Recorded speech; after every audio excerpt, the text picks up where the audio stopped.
I want to welcome everybody here this evening. I want to thank you all for taking time to come out and join us this evening, taking time from your busy schedules. My name is Nat Riddick, and I represent District 4, which is basically Hertford County. And Chester Loach represents 6, but I don't believe he's here at the moment. But anyway, on behalf of the staff, we'd like to welcome you here.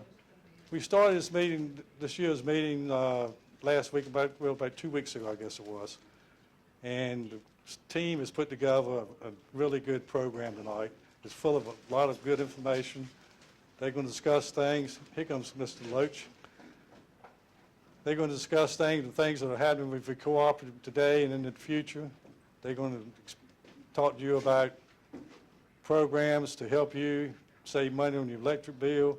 There's also gadgets that you can install to help you install and save on your electric bill. They're going to talk about a lot of different things that hopefully you'll find interesting. They're also going to ask you to think about joining the Political Action Committee that we have. It's very important. They're going to talk to you about that. But again, I want to thank you all for being here this evening, and I'm going to turn this program over to Mr. Wynn, who is the President and CEO of this of Roanoke, and also the newly elected Vice President of the NRECA National Board. Mr. Wynn. So what we've got this year is, I think, a very good program. I want to just kind of give you an overview as Mr. Riddick has already done, and introduce some of our teammates that are going to come up and talk to you about these specific items that we have here. At Roanoke Electric, of course, you know we are an electric company, and what we do is very dangerous type work, working out on the electric lines, and we really believe in safety. Safety is critically important for our employees, but it's just as important to our member owners, people who are out on the lines and who have houses and equipment out on the lines. That electricity can hurt anybody, but not just electricity. A lot of other things out there could cause harm or danger. And we're going to talk to you about safety tonight, and we're going to get into our overall strategy and mission and vision, things that we've listened to you about and things we want to do, and how have we responded to some of your input that you've given us.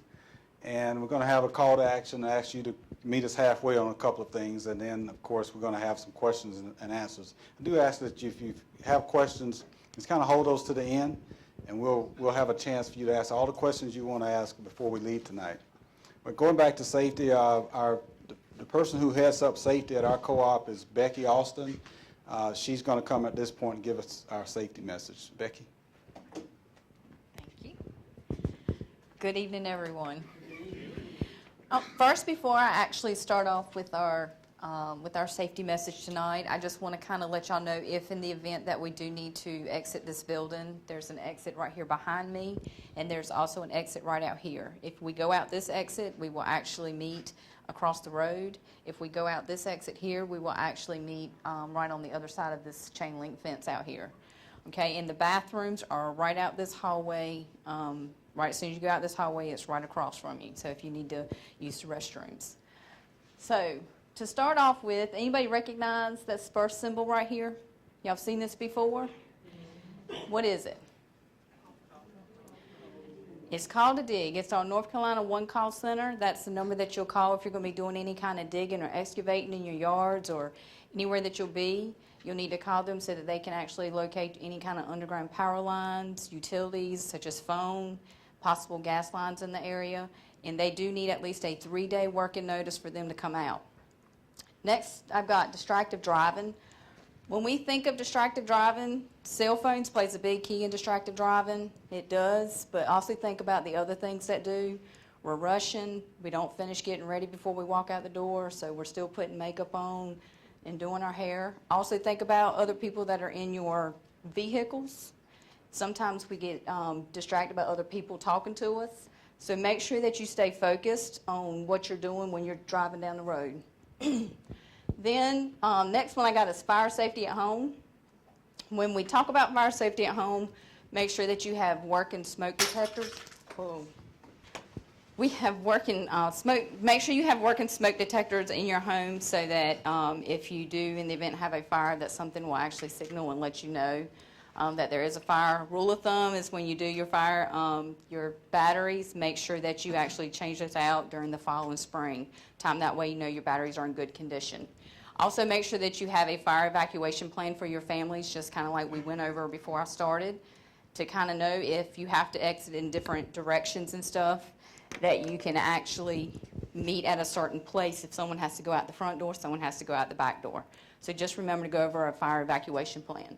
And last but not least, ladder safety. A lot of us use ladders when we're outside doing things or even in our house. Make sure that you're using the proper ladders for the particular jobs that you're doing.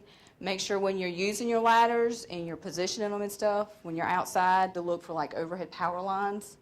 And also when you're using your ladders, make sure that you're facing them when you're going up and down and you're using 3 points of contact. These were just a few tips I wanted to share with y'all. I hope y'all have a great evening and enjoy the rest of the meeting.